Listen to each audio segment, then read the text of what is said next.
नमस्कार। जब हम कोई पौराणिक कथा पढ़ते हैं तो हमारे लिए जानना या समझना जरूरी हो जाता है कि वो पात्र हमसे या कथा के माध्यम से कहना क्यों चाहते हैं, क्योंकि महाभारत में एक डिस्क्लेमर लगा हुआ है, पूर्ववृत्तम कथायुक्तम।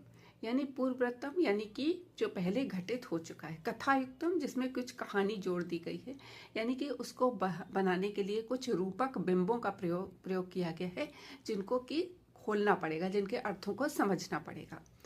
तो जब हम पांडवों के अंत समय को देखते हैं तो हम देखते हैं केदारनाथ में जाकर के भगवान शिव उन्हें स्वर्गारोहिणी पहाड़ी का रास्ता दिखाते हैं और कहते हैं कि इस रास्ते के द्वारा आप स्वर्ग पे जा सकते हैं। तो पांचों पांडव और द्रौपदी उस ओर चल देते हैं और वहीं पर बीच में कई तीर्थ पड़ते हैं, जिसमें माना गांव प्रमुख माना जाता है। इसी तरह से सतोपंथ ताल भी है, जहां भीम ने अपने देह त्यागी थी।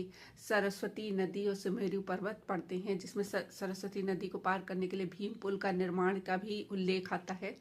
लेकिन बात मैं ये नहीं कर रही हूँ, बात कह रही हूँ कि जब एक एक करके गिरने लगते हैं और मृत्यु को प्राप्त होते हैं, तो जो जो उनकी बुराई बताई जाती है उससे उससे कथा कहना क्या चाहती। जैसे कि जब द्रौपदी गश खा के गिर जाती हैं और वो उनकी वहाँ मृत्यु हो जाती है सबसे पहले, तो युधिष्ठिर कहते हैं कि उसके 5 पति थे, लेकिन वो एक के प्रति ज़्यादा प्रेमिल थी।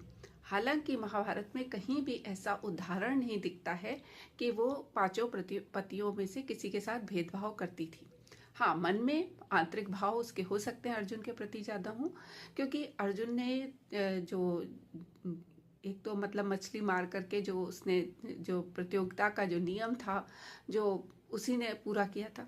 दूसरी बात ये भी हो सकती है क्योंकि अर्जुन का जो नेचर पूरी महाभारत में दिखाया गया वो बहुत डाउन टू अर्थ रहे हैं, हमेशा स्त्रियों के प्रति विनम्र रहे हैं। इसके अलावा वो उर्वशी को भी माँ मान लेते हैं। इसके अलावा भी कई जगह बड़े भाई उनको डांट रहे हैं या भीष्म पितामह का भी नमन करते हैं, तो वो केवल स्त्रियों के ही नहीं पुरुषों के भी प्रिय थे। तो अगर ये आंतरिक भाव है तो इसे बहुत दोष नहीं कहा जा सकता अगर वो बाह्य रूप में इसको प्रकट नहीं कर रही।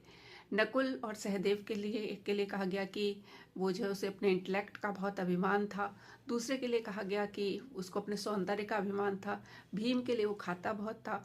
और अर्जुन के लिए कहा गया कि वो जो है एक दिन में युद्ध खत्म करने की बात कही थी, लेकिन वो पूरा नहीं कर सका। अब इसके बाद जब हम ये देखते हैं तो क्या इनमें बुराइयां थी?